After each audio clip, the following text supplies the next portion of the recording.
Hello and welcome, everyone. My name is Jo Delamore, and I'm zooming in today from the base of the Sangre de Cristo Mountains in southern Colorado on the unceded traditional homeland of the Ute people at the edge of Bikea, within the gaze of the most sacred, beautiful mountain, Cisnageni.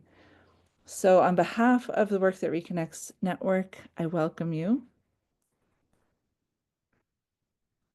Thank you so much for joining us for the webinar and Conversation Cafe program, where we're providing a wide range of rich educational and supportive online events for our global Work That Reconnects community. Our intention is to strengthen the web of the community while reaching beyond its current edges to weave deeper connections with others who are contributing to the great turning in diverse and complementary ways. Today, we are so excited to be guided in an embodied connection and reflection by two of our beloved Work That Reconnects facilitator members, Erin Giesemann-Rabke and Leilani Wong-Navar. Both Erin and Leilani are facilitators, mothers, and each hosts of their own podcasts. Additionally, Erin is a somatic naturalist and embodiment mentor, and Leilani is an acupuncturist, herbalist, and dream worker. Today, they're going to guide us on an embodied journey to explore the gifts and challenges inherent in relating to the 5 vows of the Great Turning as we turn towards this new year. And now I'm really delighted to hand it over to Erin and Leilani.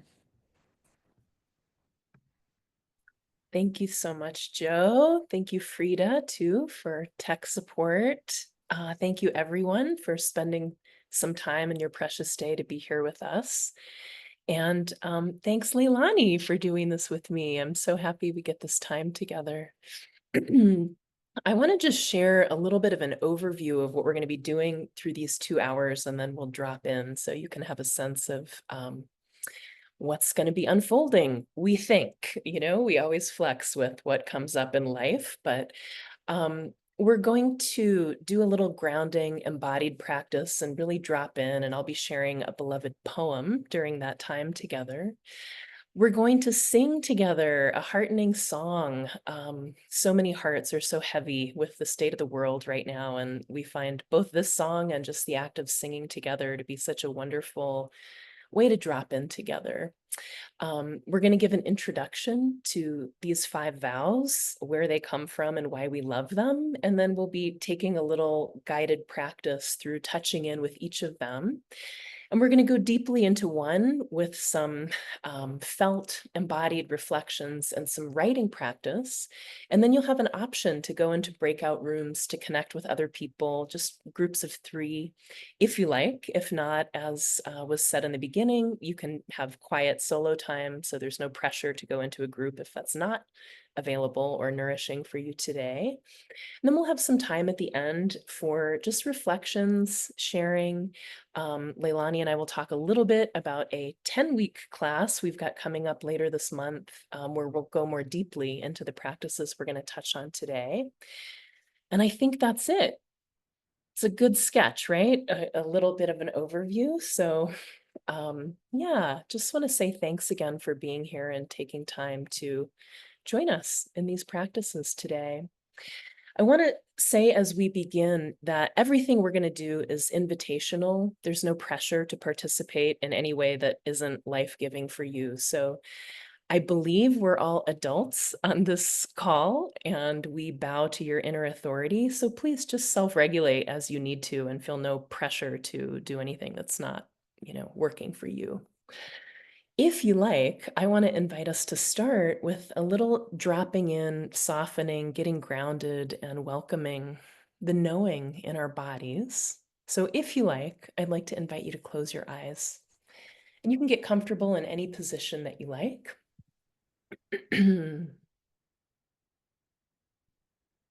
And as you close your eyes, I'd like to invite us to work with an image that I really love of imagining your own presence like a healing nectar. And we're just going to pour that nectar through our bodies to really welcome us, more than just our heads, more than just our eyes and the screens, to really arrive and join us for this practice today. So, with your eyes closed, if you bring some attention to the crown of your head, you might imagine or sense or feel uh, as if the just right temperature of a healing nectar is pouring over your scalp and your face, and also through your skull and your brain and your eyes, and that inner space where ears and nose and throat connect, and through your mouth and jaw, your neck and throat, just letting all of this get saturated with presence. We can keep pouring that into your shoulders, your upper arms and elbows, your forearms and wrists, your hands, and each finger and thumb. And the beautiful thing about presence is we're not trying to change or get rid of or fix anything, but just really to welcome. So let's come back up to the shoulders and keep pouring now through the whole chest, shoulder blades and breasts and your ribs and your spine, and especially lingering a little while as we kind of saturate the heart and lungs. Really welcoming the knowing and presence in this part of you. And we'll continue down through the diaphragm, your abdomen, just saturating all those magnificent viscera in your belly and your pelvis. Again, your spine, and coming down to sense your whole pelvis, pelvic floor and hips, your thighs and knees, your lower legs, ankles, feet, and each toe. And let's just do this one more time, like a rinse from the crown of your head, just pouring your presence down through your body. This time, as you come to your lower body, let's keep pouring down through whatever you're sitting on, through the floor, if you're indoors, through the foundation of the building you're in, to pour our presence down, down, down, till we connect with our own place on this beautiful, generous, great Mother Earth. And let's quietly, each in our own way and our own places around the planet, just send our love, our greetings, our appreciation to this great Mother Earth.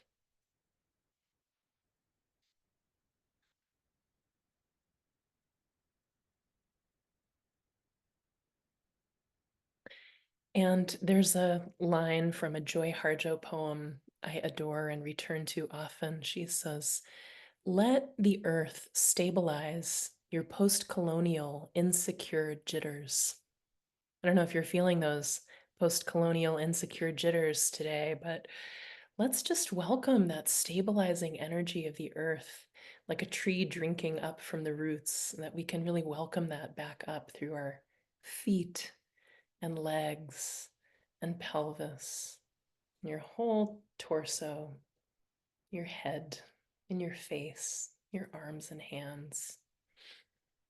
And we'll begin and keep coming back to this orientation that I love from beloved Zen teacher Thich Nhat Hanh, who said that the cream of his lifetime of practice is this: I'm home. I have arrived. Let's see if we can taste that at home in our bodies, at home as part of this beautiful earth. And we're going to open to some learning, but also we've already arrived. Here we are.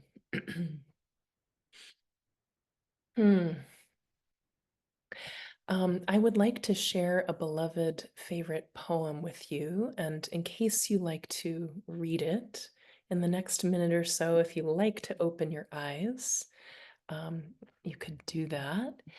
And let me get this pasted into the chat. This is from the late great teacher Stephen Levine.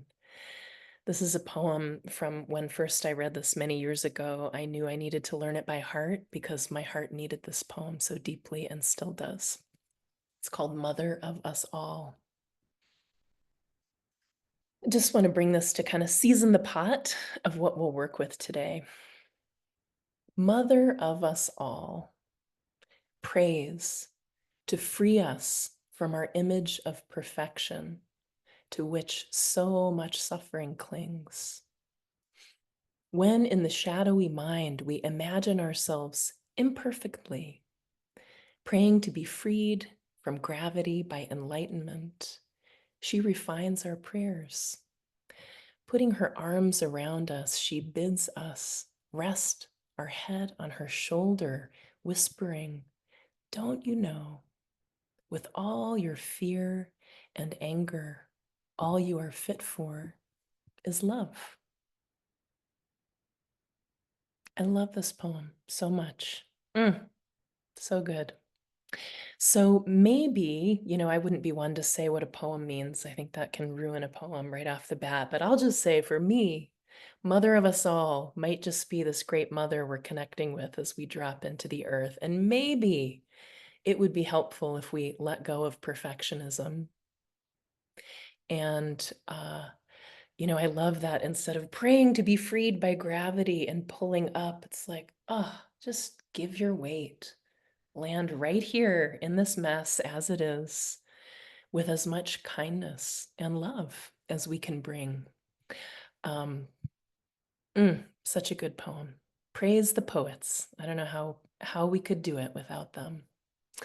So, as we're going to be talking about vows today, it can be kind of a heavy for some of us prospect, and Leilani and I will really emphasize we're trying not to approach them in that perfectionistic, heavy-handed way.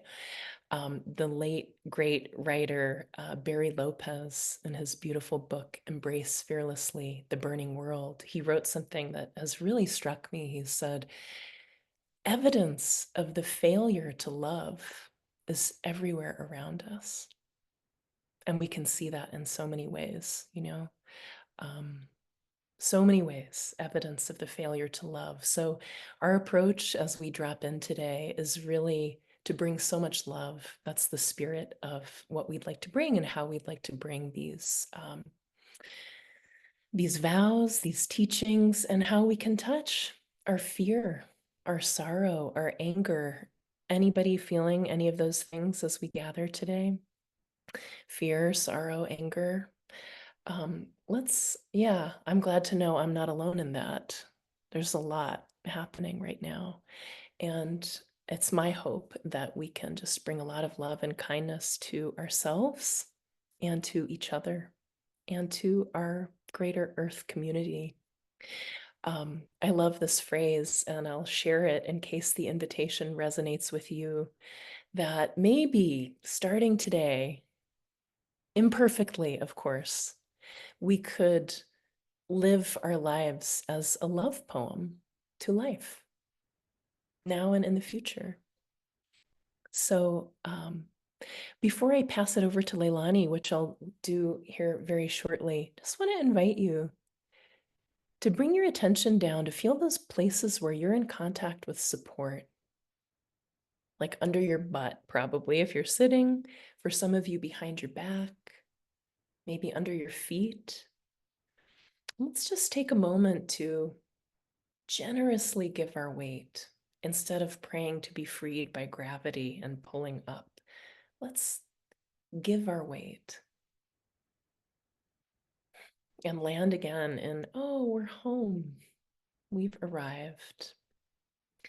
And if this gesture is one that's appreciated by you, you might put a hand on your chest. My inner life sure loves that soothing contact. And let's just start checking in with, hey, how is it in there today? How is it in there?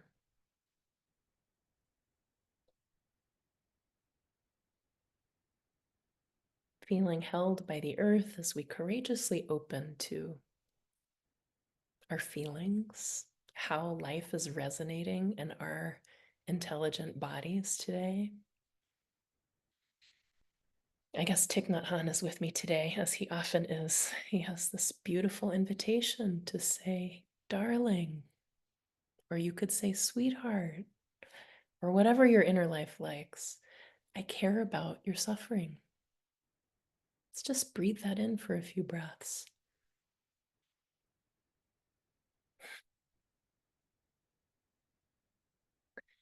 We can refresh.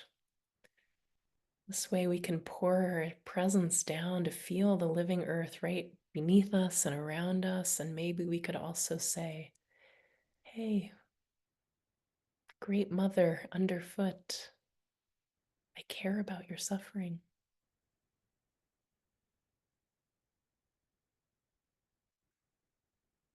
And I'll add, I care about your thriving too. Hmm. And in the next minute or so, without leaving ourselves, let's see if we can do this advanced practice of staying connected in here and opening our eyes to interact with other humans. And maybe you could shine through your eyes, through the magic of this Zoom technology. If you have any extra to give today, and if you don't, you can just receive it. Just silently, we can say, hey, I care about your suffering. And as you radiate that through your kind eyes, you can also really open to receiving it. Isn't it amazing? We can do that with each other. I'm rolling through my screens to see as many faces as I can. Hey, I care about what's happening for you. Hmm. Mm. Thank you for being here. Let's keep doing that throughout our time together. Why not, right? I'd like to pass it over to my beloved friend Leilani to take us into the vows. Thank you very much, Erin. Thanks, Joe and Frida and all of you for being here. That was really lovely welcome and arrival, Erin. And I am so happy as I scroll through the faces and gallery view here to see some familiar faces and lots of new faces. So thank you all for joining us. Um, just before we introduce the vows, we're gonna bring in a song, a little bit of the healing and enlivening and grace offering togetherness of making music. So we are on Zoom, which means we're going to do this on mute, but I have a recording that I'll play along with us so we can have the feeling of singing along. And wouldn't it be amazing if all 111 of us were in a room together singing? But we'll just enjoy knowing that in our varied places on the body of our earth, we're all singing this song together. This is a song by Ale Blakely called Carry This All. Maybe some of you know it. And it's a short refrain, so I'll teach it to you, and then I'll play the recording, and we'll sing this phrase through 3 times. Thank you, Frida. The lyrics are in the chat. So I'll sing it to you once, and then I'll sing it line by line so you can learn it, and then we'll play the recording and sing along together. It goes like this. You do not carry this all alone. No, you do not carry this all alone. This is way too big for you to carry this on your own. So you do not carry this all alone. So the first line, if you want to sing it after me, is You do not carry this all alone. You do not carry Carry this all all alone. alone. And then we'll go line by line.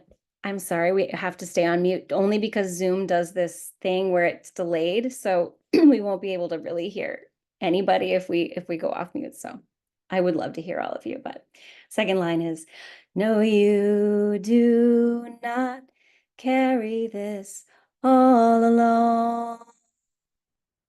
No, you do not carry this all alone.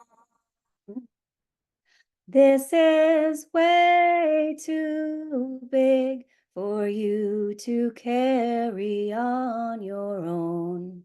And you? This is way too big for you to carry this on your own. Last line.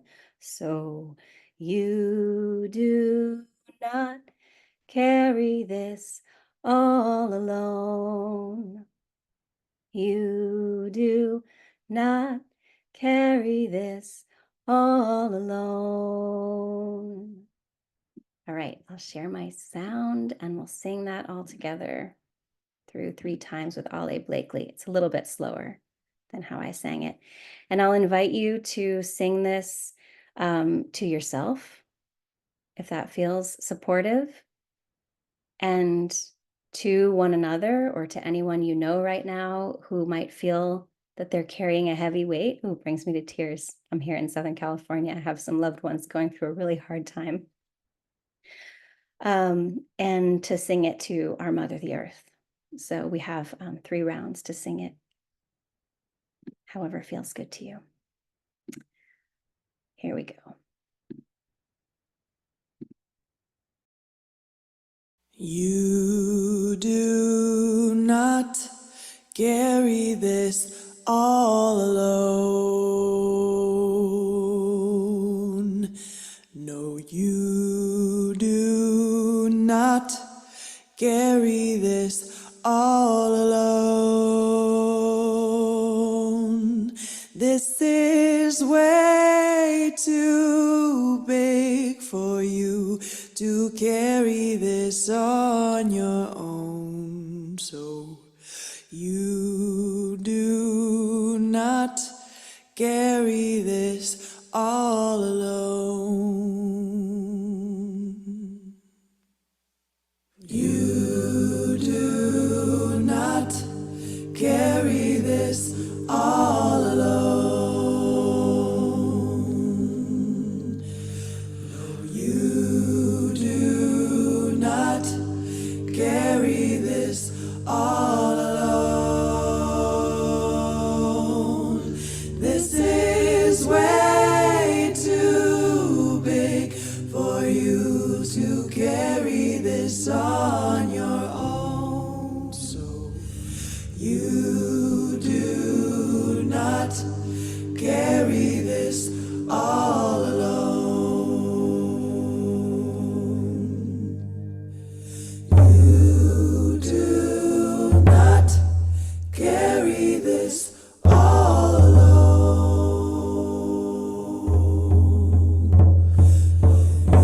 You do not carry this all alone. This is way too big for you to carry this on your own. So you do not carry this all alone.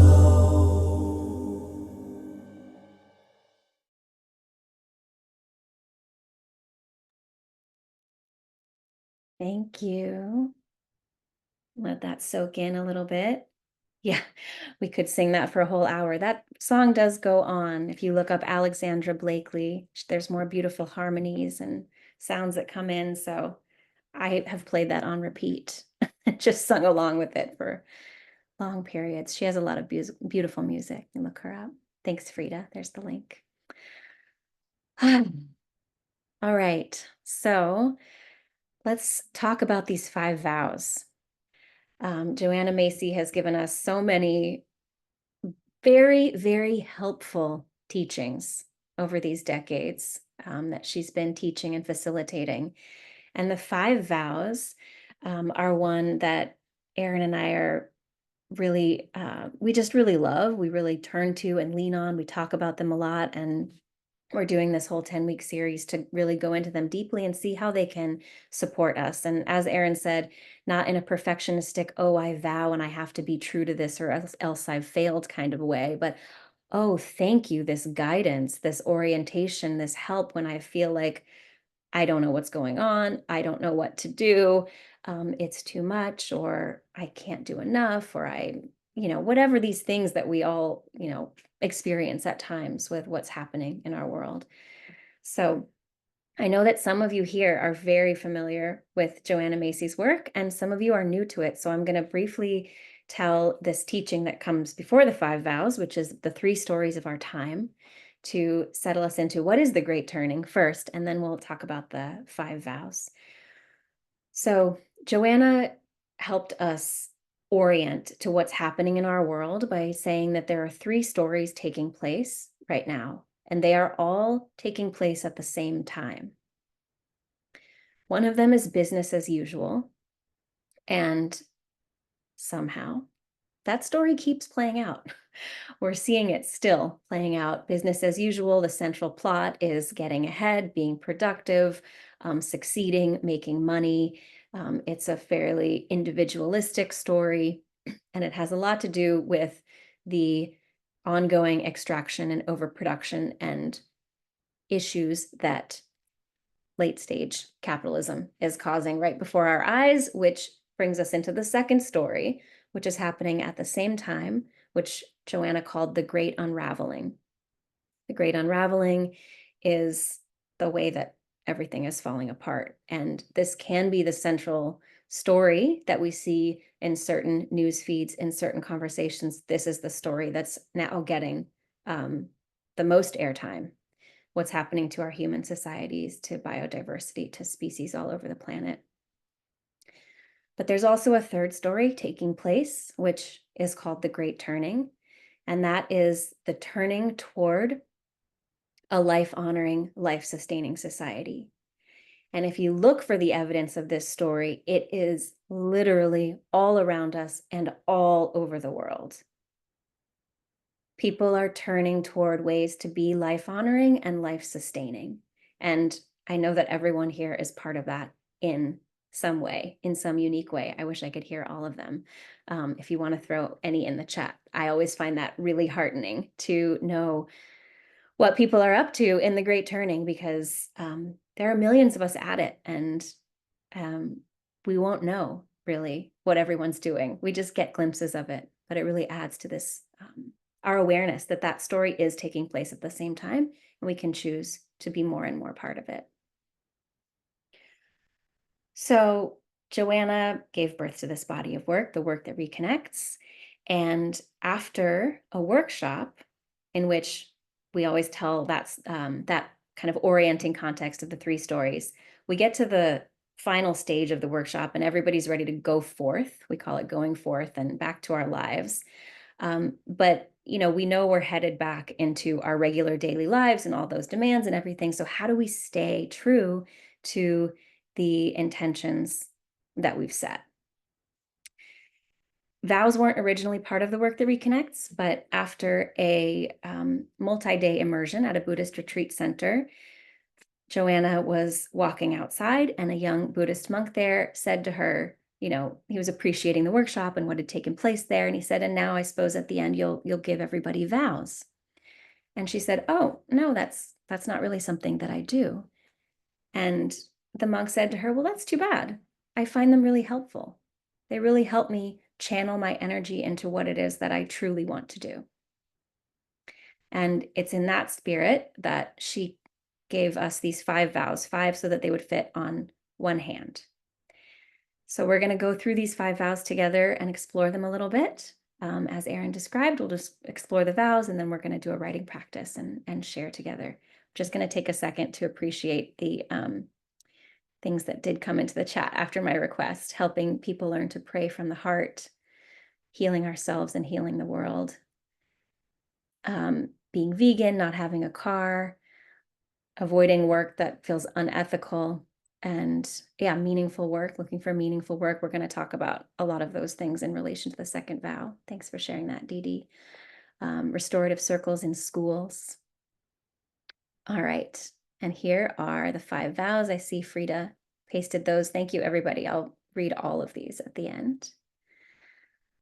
So I'm going to pass it back to Erin to introduce the first vow or share any more that you want to about the vows in general too.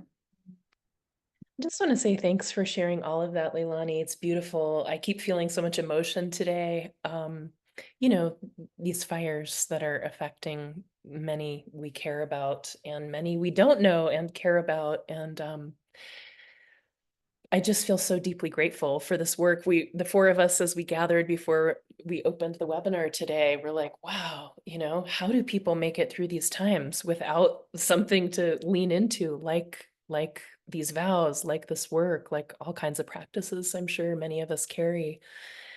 So I just want to say I'm coming into this with so much gratitude, so much grief heavy on my heart, and gratitude to be able to turn toward these vows. As Leilani said, we love them. I've got them taped on the wall in my kitchen.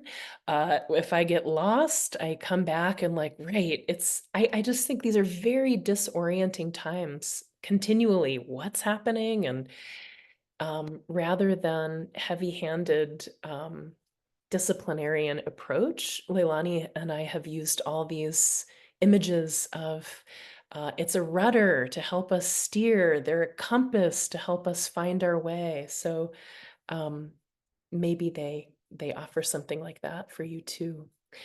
And I will also say that we've taken the liberty to adjust these slightly from the way they're first expressed in the book Coming Back to Life, to make them more aligned with my heart. And I think we as adults can feel free to, you know, orient them in a way that works. So the first vow, I'm just going to read this twice. I vow to myself and each of you to commit myself daily to the healing of our world and the welfare of all beings. Sometimes in some classes when I've read this, I really like to add the word imperfectly to the end of that sentence. I'm going to say it one more time again. I vow to myself and to each of you to commit myself daily to the healing of our world and to the welfare of all beings. Imperfectly. So maybe take a moment and, if you like, let your eyes close. Refresh your ground on this spot, the sense of, okay, I'm right here at home in my body. And I want to invite us specifically to include, and, you know, I like, instead of the language of listening to your body, which kind of reinforces this image of the body as an object, to listen with your body, through your body. So in your throat, and in your chest, and in your belly,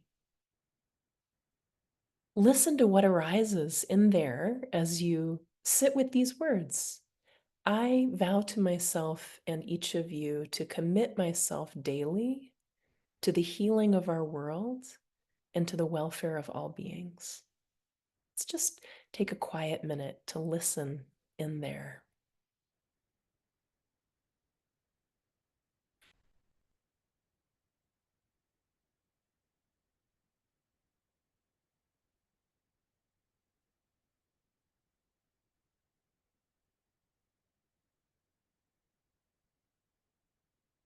We sometimes like to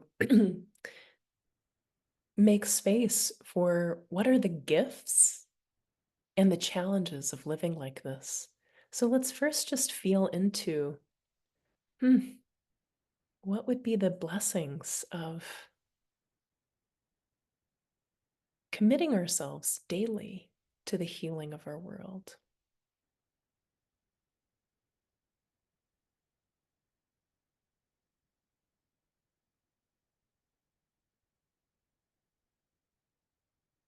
does your heart and your gut know about that?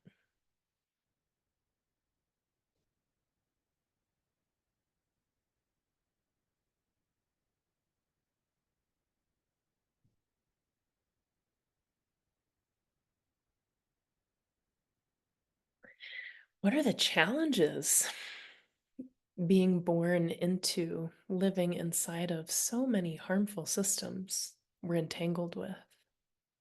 What are the challenges of committing ourselves daily to the healing of our world and the welfare of all beings?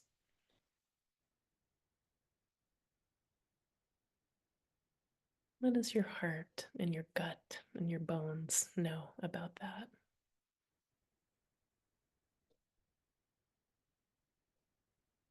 Just take it slow. This body wisdom comes a lot slower than our thinking.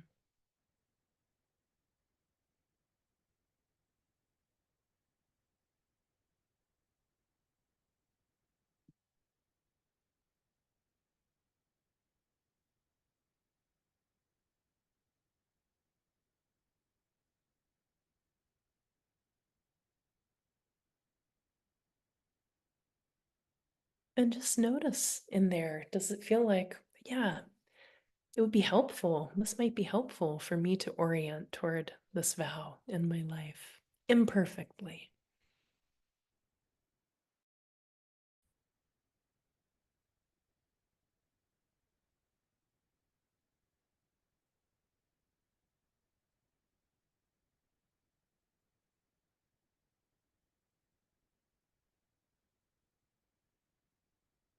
As you're ready, you might let your eyes open.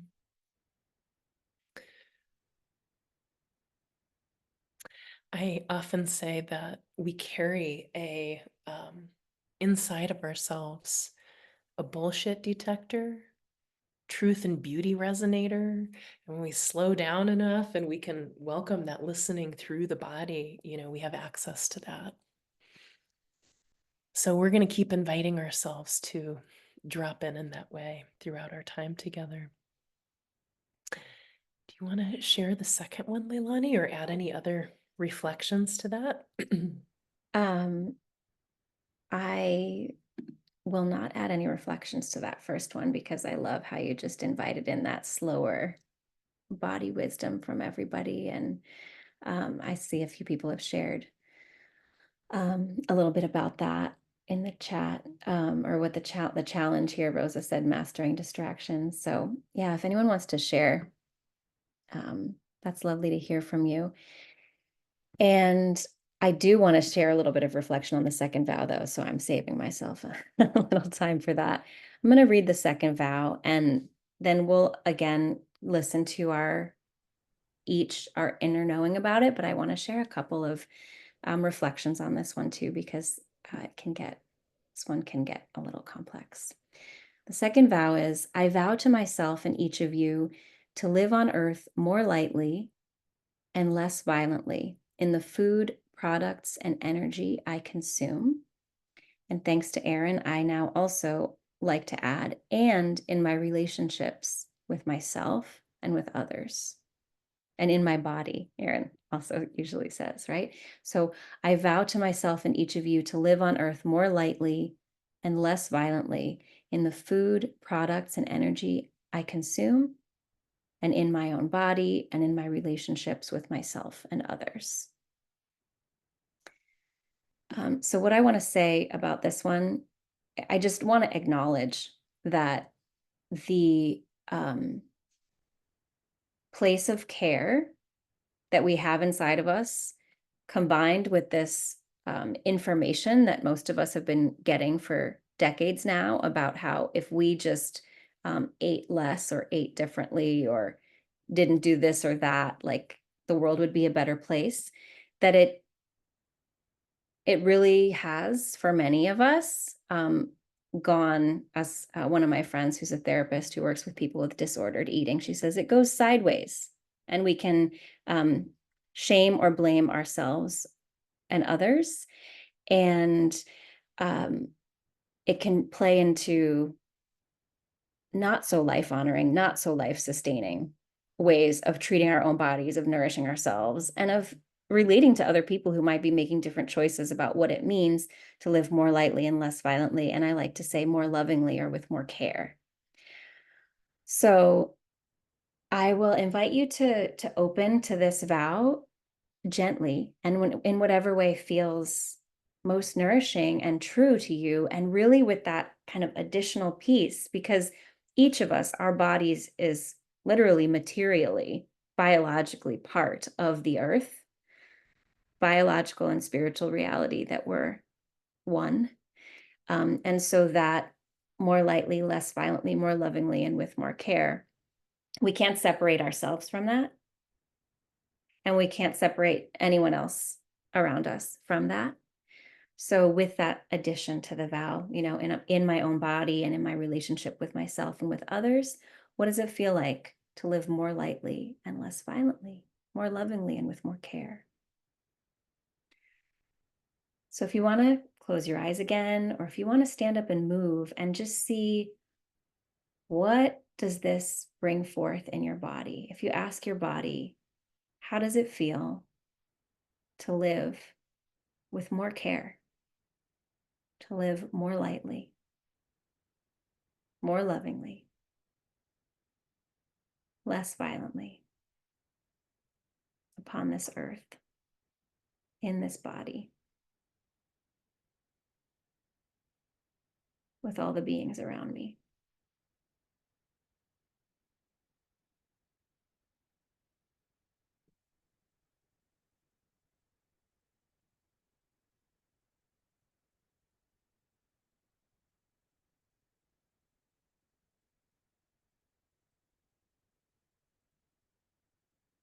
And with whatever emotions or sensations might come up, I'll invite again Thich Nhat Hanh's words.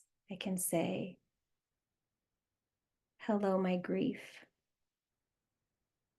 I will take good care of you.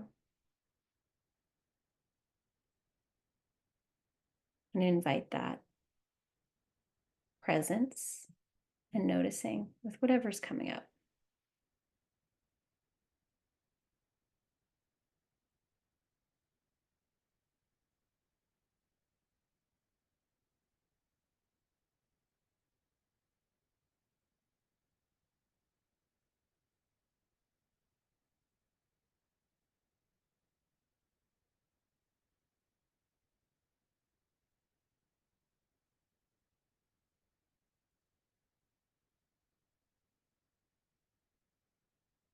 Now maybe ask about, what could the gifts be of living in this way, with this orientation?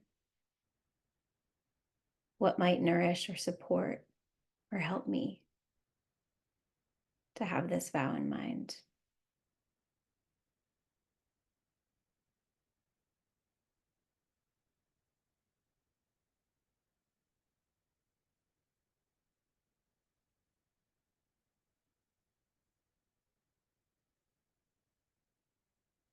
And what could the challenges be? Are there any challenges that I'm aware of right now to live by this vow?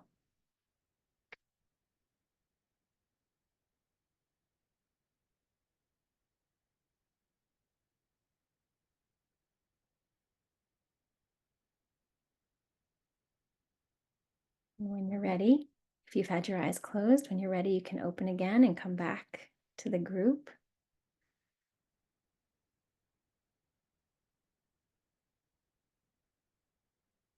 And that can be our encounter with the second vow for now. Erin, I don't know if you have anything you want to add to that or bring us in to meet the third vow. Yeah, thank you. I love that. I think it is great. Maybe we could do a little movement. You could stretch out, or just a little freshness before we go into the next one. Take a deep breath, complete exhale.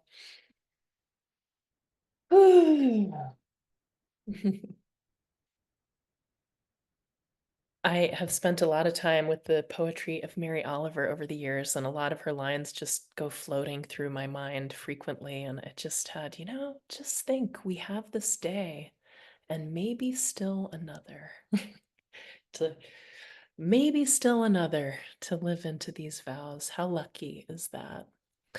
Okay, I'm gonna put just the third vow into the chat. One sec. I think I can do it. I'm forgetting the beginning part because I'm copying this from what Frida shared, but in case you want to look at it again, I'll say it a few times. So first, just let these words wash over you. I vow to myself and to each of you to draw strength and guidance from the living earth, the ancestors, the future beings, and my siblings of all species. I will say, I don't know if I could say it's my favorite because I need all of these, but this one has been particularly working on me for the past several years. I want to read it again and then I'll talk about it a little bit and then invite us to feel into it. I vow to myself and to each of you to draw strength and guidance from the living earth, the ancestors, the future beings, and my siblings of all species. And I want to say before we kind of drop in to do a deeper listening in there about it, I always say this when this vow comes up because this really is what rocks me about it. Again, today, even as I sit with this for years and years, this is not saying I could draw some strength from the earth and the ancestors when I get stressed out. This is a vow to be in the state of, as we're dedicated toward healing, I vow to be in this relationship where I am ongoingly drawing strength from this great web of life, the earth, the ancestors, the future ones, the wise teachers of all species. I mean, does that rock you like it rocks me? Let's drop in and feel that a little bit, okay? So I'm going to invite you, if you want to, if it helps you to close your eyes. Sometimes that helps me with feeling in there a little more clearly. You could let your eyes close and again, feel your weight being held by the Great Mother underfoot, giving our weight. We can kind of land a little more right here. No hurry. And just first, let these words come in. What would it be like to live like this? I vow to myself and to each of you to draw strength and guidance from the living earth, from the ancestors, from the future beings, and from my siblings of all species. Let's take a moment to just feel into what does your body know about the gifts, the potential gifts in living into this vow.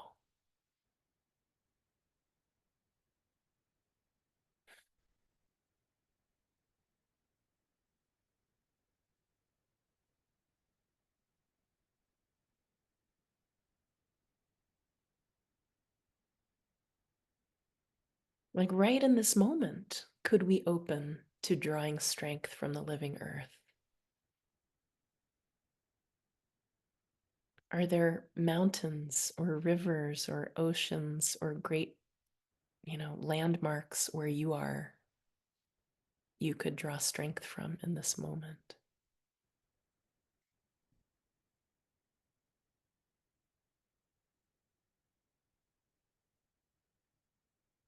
And as we open to the realm of the ancestors, this can be ancestors of place, ancestors, um, you know, who may not be blood relatives, but from whom we draw inspiration. Also, your own blood ancestors. Those who've come before might be, I have a beloved cat who died 7 years ago who's an ancestor.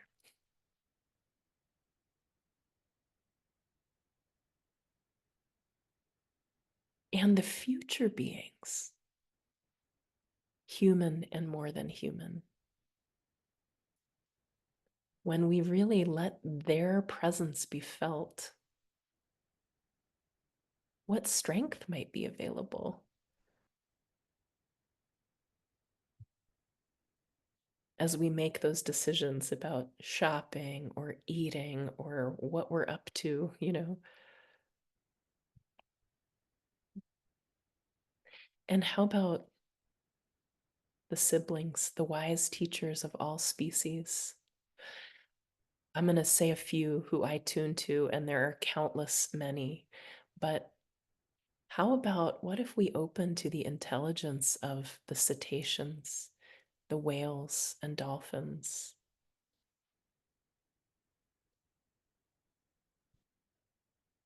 And the elephants? Both of those species do something like grief ritual. They have so many intelligence we've barely begun to understand. How about bees? I'm a beekeeper. The honeybees are a superorganism. How about the trees? I mean, countless. We could go on and on, right? Are there challenges to living in this vow of drawing strength?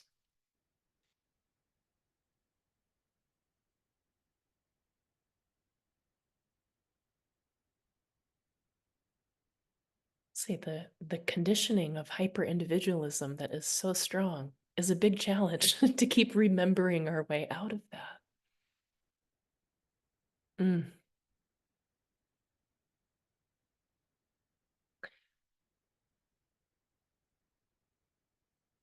Octopi, oh my goodness, right? Somebody wrote that in the chat. We could keep going. What a wealth, right? We could be in relationship with ongoingly. I could hang out here for hours, just like the song. I could just keep deepening into this all day. Maybe I will, but I don't want to keep us here. Isn't it inspiring? Does it touch you? To vow to be in that relationship with drawing strength. It moves me so deeply. I see the thumbs up. Thank you. I'm not alone. I saw the head nods too. I'm going to hand it to you, Leilani, to take us into the next one or any reflections you want to add. Always welcome. Well, I love this one too. I could also hang out here indefinitely, which is why it's a vow every day, right? And we'll get to experience this one a little bit more with our practice shortly. So I will save all the things I have to say for another moment and actually bring us into the fourth vow, which I also really love. And I love taking it as a vow, not just a nice idea, right? The fourth vow is, I vow to myself and each of you to support you in your work for the world and to ask for help when I need it. I vow to support you in your work for the world and to ask for help when I need it. I vow to ask for help.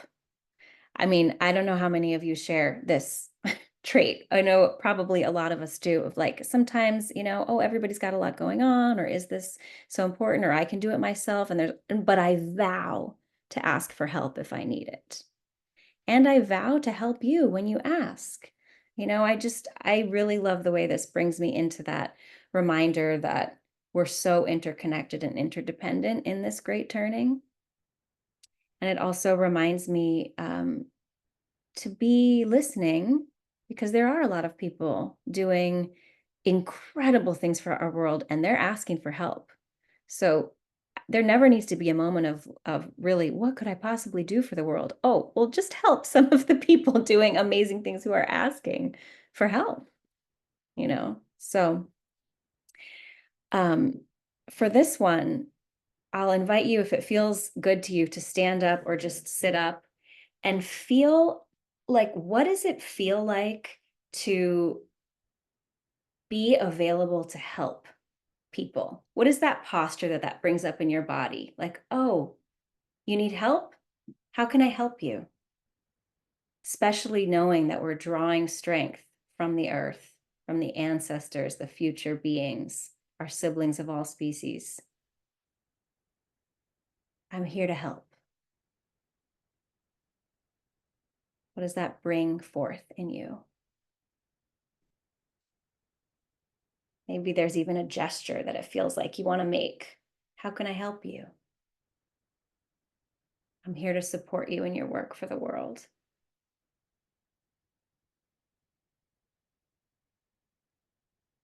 And how does it feel to ask for help?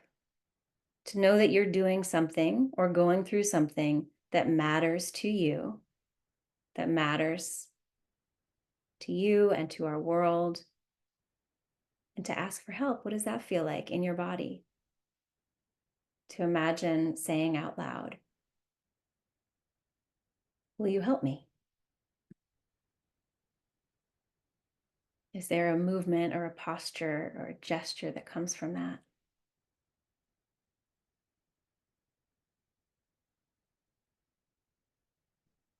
And what does it feel like to be ready to really receive that help? Imagine all the resistances to being helped just dissolve, just gently washed away as though by water. The steady washing of water just moves away those resistances, and I'm ready to receive that help and support. How does that feel in your body? What movement or posture or gesture does that bring out for you?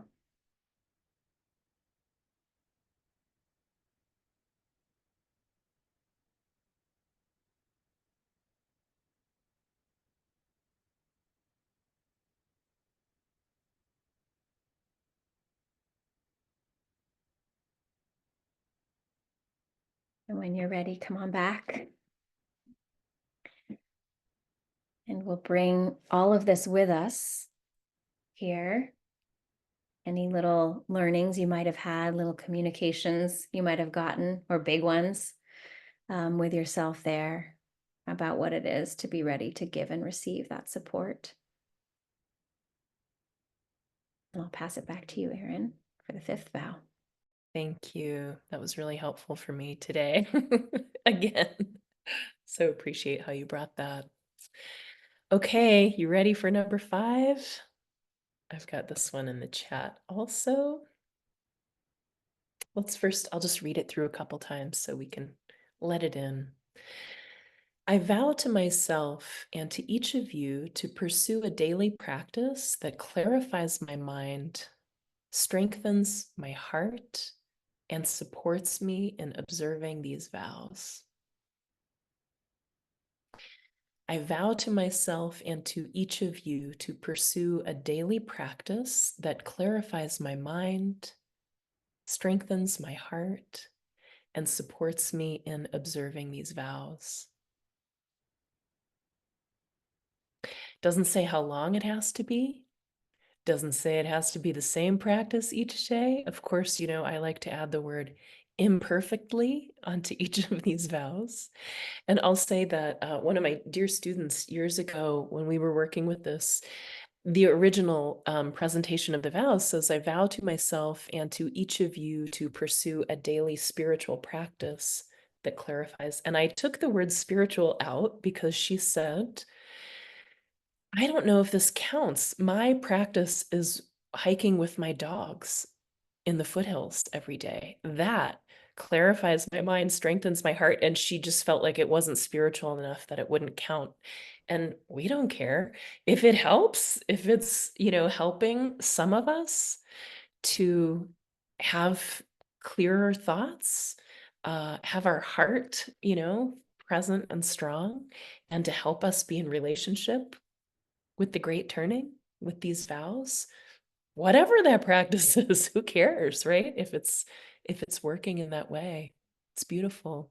So let's check in with our bodies about this, shall we? Close your eyes if you like. Shift your posture if you like, but let's be comfortable.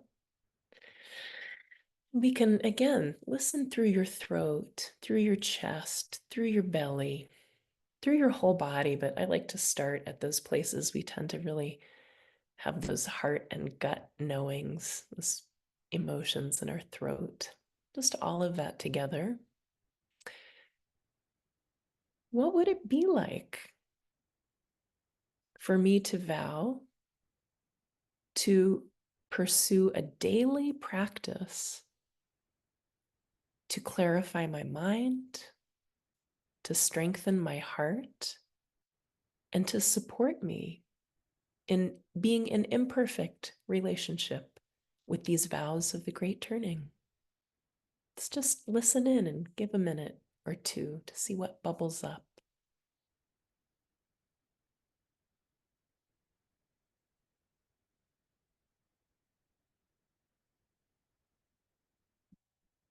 Might even ask in there, what kind of a practice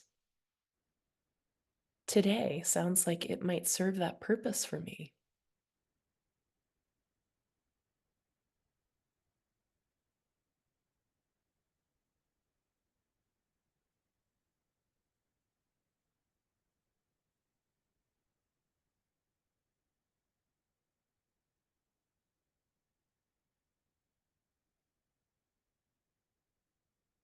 What do you sense in there about challenges to pursuing a daily practice like this?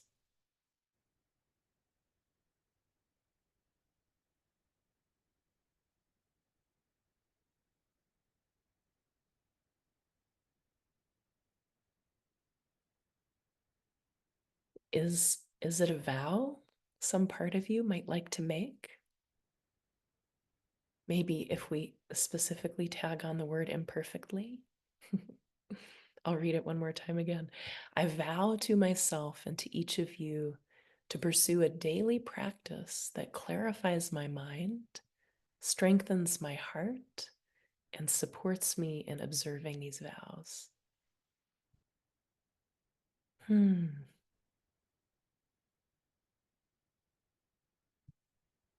In the next little bit, without popping out or hurrying yourself, you could just let your eyes open as you're ready.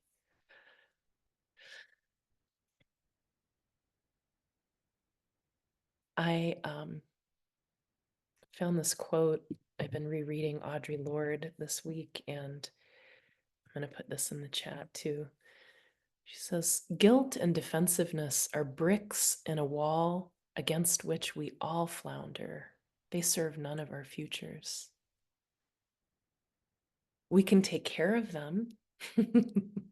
As Leilani said, oh, I'll take good care of you, but maybe not to let them drive our participation. You know, I want to just come back to this phrase that is so helpful to me.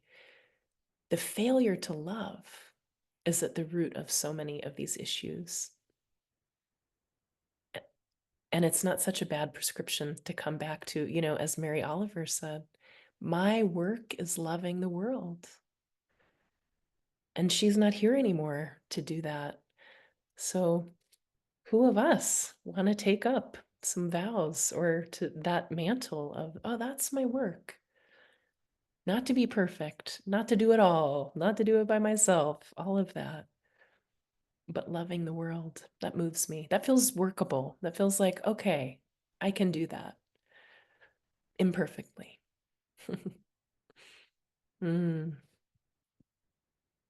Leilani, I'd love to hand it back to you. Thank you. Thank you. Yeah, I think this commitment to practice for me is a real key. And also knowing that it doesn't have to be perfect and it doesn't have to be every day and it doesn't have to be the same one every day. It's just making a practice of doing things that help me clarify my mind, strengthen my heart. And I just want to add to Erin's example of the walk, the walk, and Erin's bringing in all this beautiful poetry, and Mary Oliver. I don't know what she did every day to love the world, but I know that she did. Find that as a practice. And we have Rosemary Watola Tromer coming in our 10-week course, who writes a poem every day. That's a daily practice of hers. And it is one of so many possibilities of how we do that. And I think probably all of us have had that experience of, I feel clearer now. I feel more grounded. I feel more present. I feel like I can show up and meet my day and in the arrangement that I like best in myself, right? Like, it's not a better version of myself necessarily, but like, oh, I like how this feels. I like the climate here in my body and my mind after doing this practice. And I'll just add really briefly that for me, as a Chinese medicine practitioner and Qigong practitioner and work that reconnects facilitator, kind of in the braiding of those, the practices that help us clear the stagnation from our bodies related to our emotions and our big feelings that come up in our lives in the world. I don't know what I would do. I don't know where I would be without those. Those are really, really important to me. And I love to share those. So maybe for those of you that I haven't ever gotten to work with, maybe we can do that at some point. That's something that I just feel is that braid between our personal bodies and the bigger body that we're all part of, and the truth of our emotions that Joanna has so beautifully helped us show how the truth of our emotions matters for our world and matters for our bodies too. So just drop that in there as you're maybe considering your menu of daily practices, something that helps keep us clear with everything, all the information and experiences we're taking in right now. All right, so let's do another little stretch break. If you want to get up, speaking of moving stagnation, just stand up and shake it out a little bit and stretch for a moment. And then we're going to do our writing practice. So if you need a moment to grab a journal and a pen, or if you're going to do it on your computer to set that up, but handwriting seems to be really wonderful for this type of thing. So I encourage it if paper and pen works for you.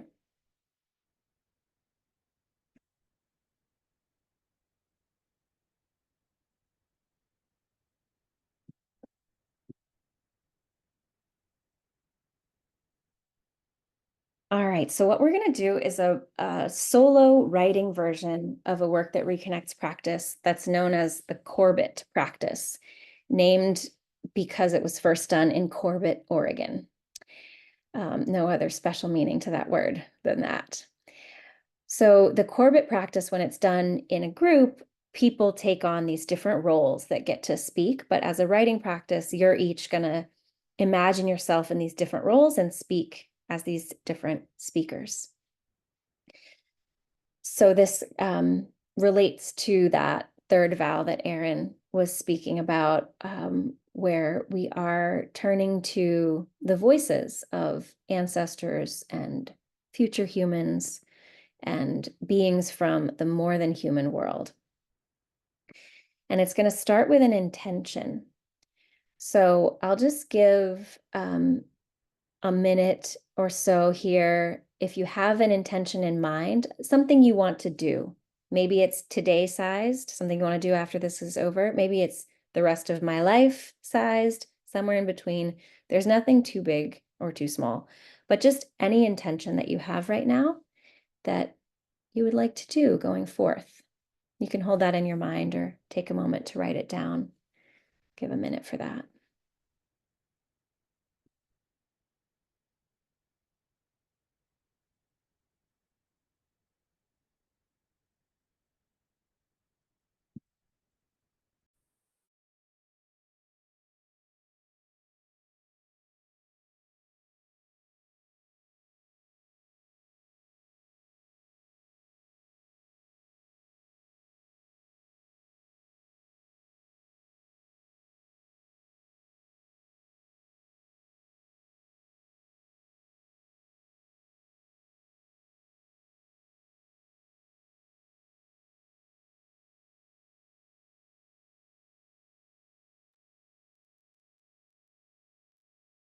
All right. And after this, you might want to do lots more journaling. But in the interest of our brief time together and getting to share with each other, which is also such an important part of this, we'll go forward from here, but hopefully have a little sense of what that intention might be. And now I'm going to invite you to imagine yourself as an ancestor, any kind of ancestor, as Erin mentioned, of the land where you find yourself at this moment, or blood ancestor, teacher. Imagine yourself into their perspective. You might want to shift your posture or adjust anything to kind of embody that. Imagine that you lived before this time and you're looking forward and able to speak to your present self. And we're going to take 3 minutes for this ancestor who's just heard the intention that you've written down or been concentrating on. They've heard your intention, and now, ancestor, I invite you to respond in writing. We'll take about 3 minutes for the ancestor to write. And there is a timer on Zoom available if anyone wants to be able to glance at that.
It looks like the timer's complete.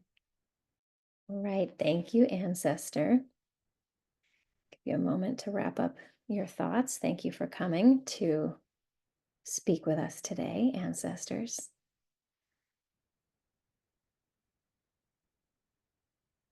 And now we're going to meet the perspective of a future human. So imagine yourself into the body and the eyes and the perspective of a human being living about 200 years from now, somewhere around 7 generations into the future. Grant, for the purposes of this exercise, that there are humans 200 years from now, and they have some sense of what was going on in our time, here and now. And they have this opportunity to write to you about the intention that you've just shared. So we'll take 3 minutes for the future human to write to you.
Thank you, future human.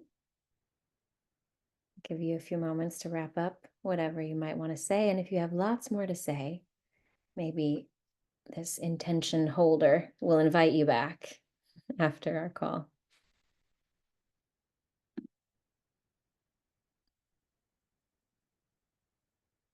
All right.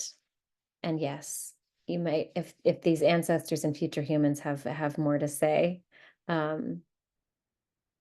you can reopen this perhaps when we're done. For now, let's invite in the perspective of a being from the more than human world. So see who wants to choose to flutter in, maybe a bird, or flow in. Maybe it's a river who wants to speak. Maybe it's one of those elephants or whales. Anybody from the more than human world. See what it feels like to slip into their perspective, to try on their ways of perceiving, and see how they respond to this intention that you're holding. And we'll take 3 minutes to hear from this being from the more than human world.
Thank you, being from the more than human world. Give you a few moments to wrap up your thoughts.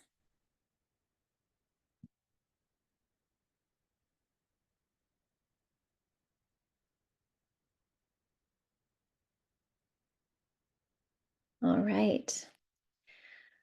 Thank you all. And we're going to transition into small breakout rooms. So you can share a little bit from this. I'll let Erin and Frida and Joe get that set up. But I just want to acknowledge something that came through in the chat, feeling guilty and defensive about imagining this person 200 years in the future.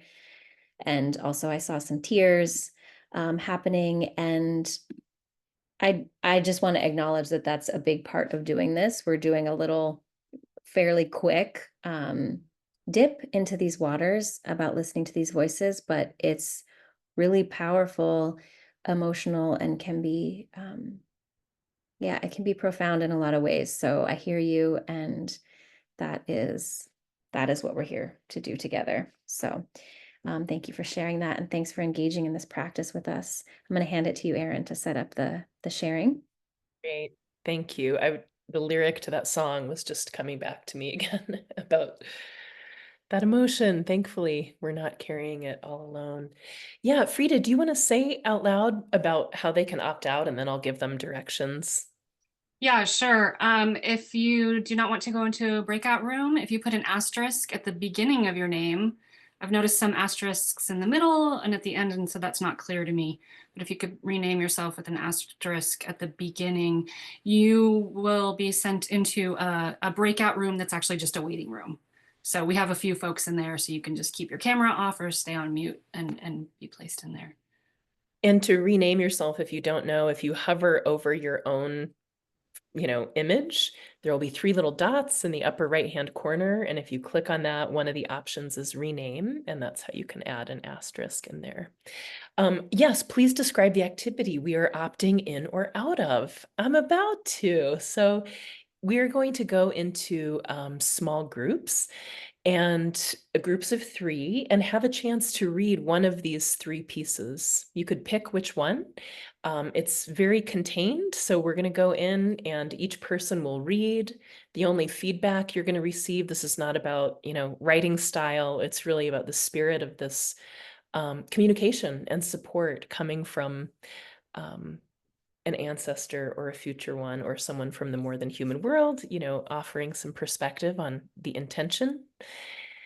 And yeah, so we'll take turns reading, and we'll have a little time at the end if you're finished reading before we come back to just discuss a little bit, share how you're doing, then this whole conversation, and then we'll come back to the large group and have time for sharing there too. So that's the activity.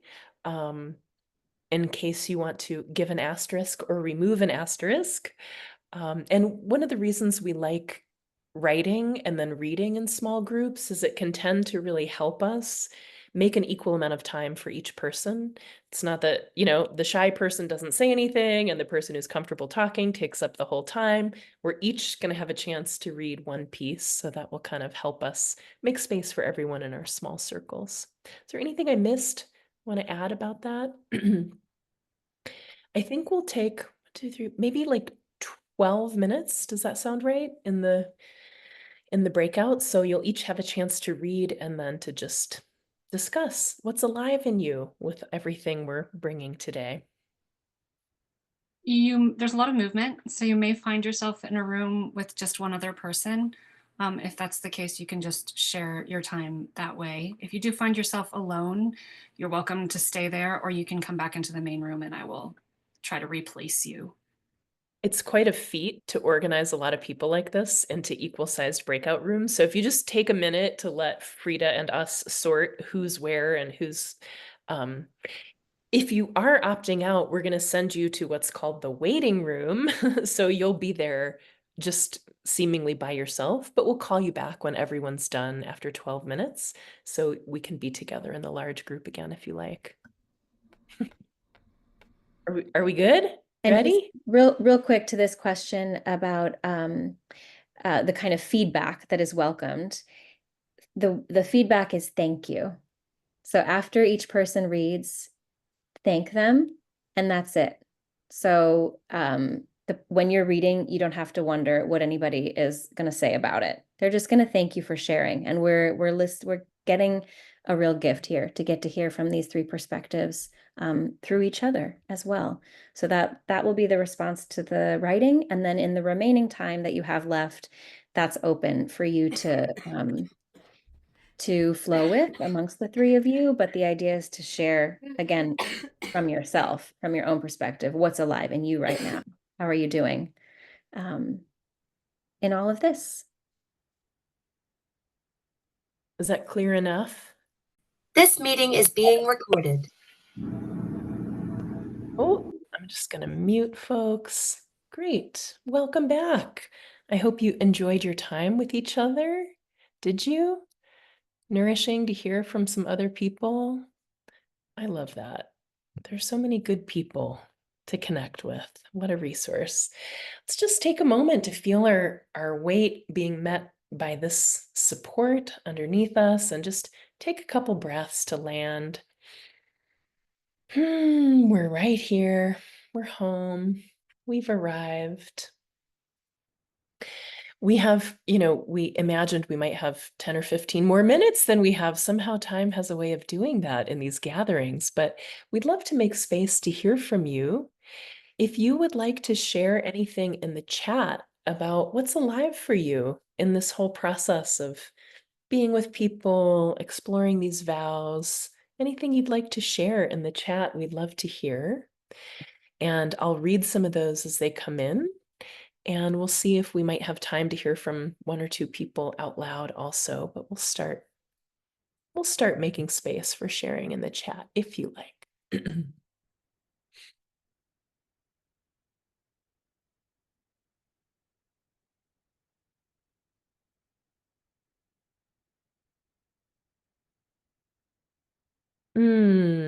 I'm not alone, and I'll sing that every day. That's beautiful. The ancestors are very present to me right now. What a gift. United by boundless, bountiful beauty and connection. I'm about to be 80. Happy birthday, Patricia Faye. And I am present to how satisfied I am with my life. The channeling, each one, we're all kind and no blaming or shaming, more generous in the sharing with me. That's how we hope this practice unfolds, that's the intention. I'm so glad. We are all doing this together, no matter where we are on the earth. Yo, I think we're writing a poem in the chat. This is such like heart nourishment to me already. Gratitude for the connection, the embodiment practices. I made a new friend and she is in the Philippines. We had a wonderful exchange and I look forward to being in touch. Isn't that awesome? The immensity of the possibilities and richness, the healing that can happen when we come together authentically. It's so beautiful. Very worthwhile activity that we just did. All three in our group shared that feeling. I'm so glad. My grief is very alive and I'm so grateful it can be held in this community. Yeah, me too. So grateful for this healing space. Thank you. Thank you. We're all making it together. Grateful for the medium of Zoom for intimate sharing, even from so far away. Me too. Really is a miracle. I'm a novice, third order of St. Francis, working out a rule of life. I think I will incorporate these vows into my rule of life. That's beautiful. The power of synchronicities, meeting Dominique for shared inspirations and building new connections. Learning that the conversation with a whale is a resource for mindful practice. Oh, right? Have made some big intentions, more noticing and more honoring. Love the reminder that we needn't condemn ourselves as we imperfectly aspire, remember, work to follow vows. If my computer would pick up a singing bowl, I would just like ding a bell for that one right there. Just want to say. Imperfectly is so important. So many voices of wisdom from past, future, and non-human are available to support us. I was touched. My ancestor was my granny that I never got to meet.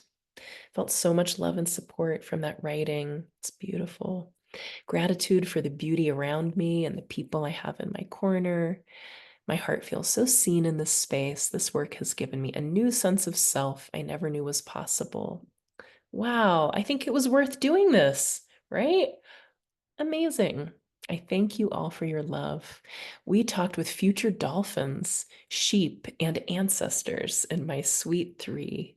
I love that. I'm sure there's so much we haven't heard about goodness that's unfolding out there. Thank you for sharing. Leilani, I want to invite you in to talk about some ways of deepening we got Ah, coming.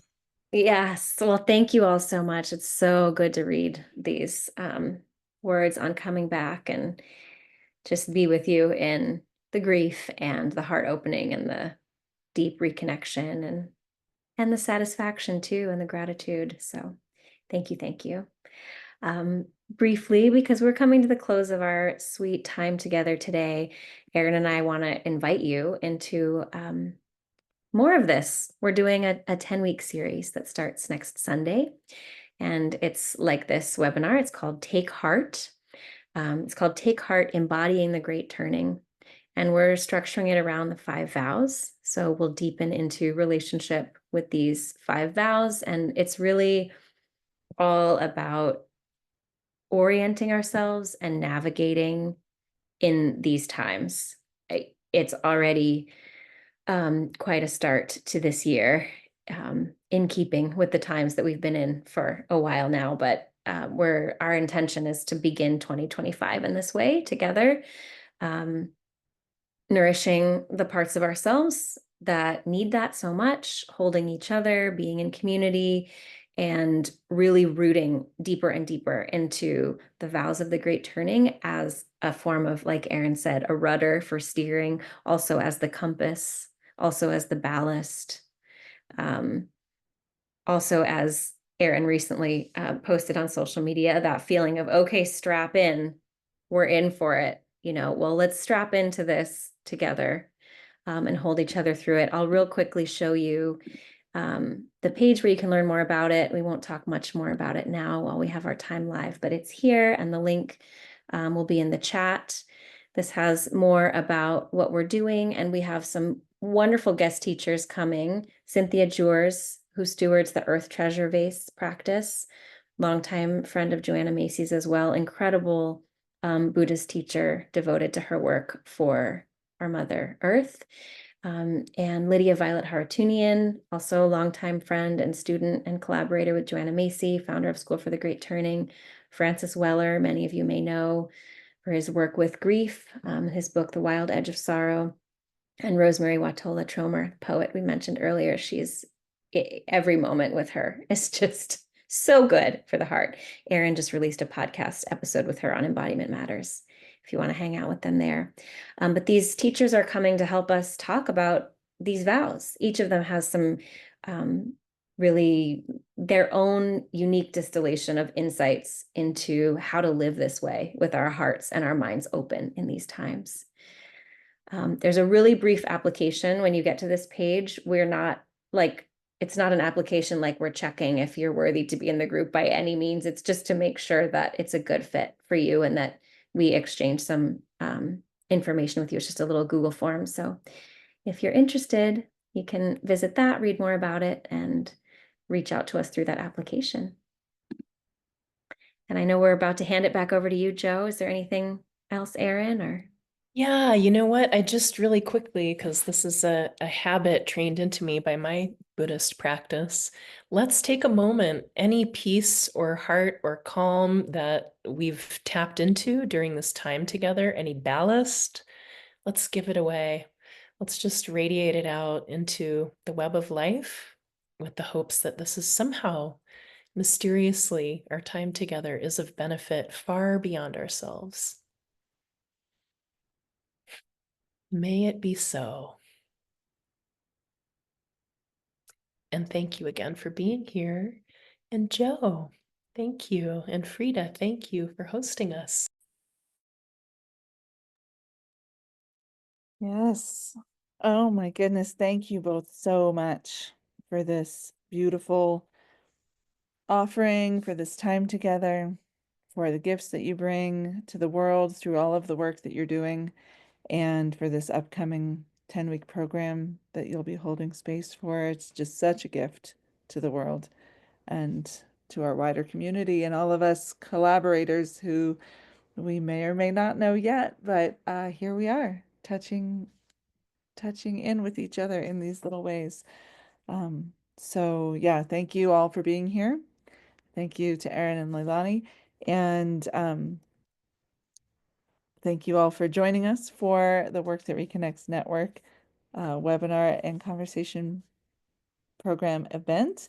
I put a feedback form in the chat there. So this is a place where you can just click that link and share with us how this was for you and any feedback that you want to offer either to the network for the way that we host the program or to the facilitators, Erin and Leilani. So we really encourage you to do that. It's really helpful for us to get that communication happening. And we would love for you to join us for our next Work That Reconnects Network event. It is called Deep Ecology for Youth with Jennifer Chestnut and Catherine Burke. They're both Work That Reconnects Network facilitator members and educators. And I'm really excited about this one. We're going to be talking about the importance of earth connection for our young people and how that is helping feed our future generations of life. Great. And then if you're not already connected in with the Work That Reconnects Network work, we encourage you to visit our website, learn more about the network, and consider becoming a member, community member to support the work and to stay connected with the offerings that we're giving. Those links are in the chat now too. All right. And we are at time, so I think we need to sign off. But Patricia Fay, I see your hand is up.